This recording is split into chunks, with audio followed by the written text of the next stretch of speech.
Welcome back to our channel. Today we have an amazing tutorial for you.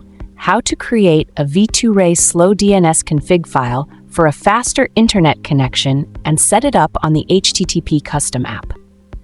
If you're looking for a way to supercharge your internet speed, you're in the right place. Before we dive in, make sure to like this video, subscribe to our channel, and hit the notification bell so you won't miss any of our future tutorials. Let's get started. First, open your web browser and type 12.5 Tech Online into the search bar.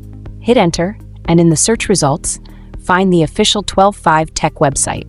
Click on it to access the homepage where we'll create our UDP server.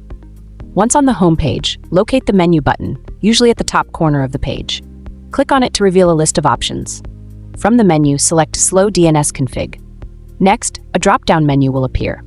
Choose V2Ray Slow DNS Config, and you'll be redirected to a list of HTTP custom V2Ray Slow DNS config files. Make sure to pick the latest one. Click on it, and then press the download button. Your file will be downloaded in just a few seconds. Now that we have the V2Ray Slow DNS, can set it up on the HTTP custom VPN app. First, ensure you have the latest version of HTTP custom installed on your device. Head over to the Play Store, search for HTTP custom, and click install.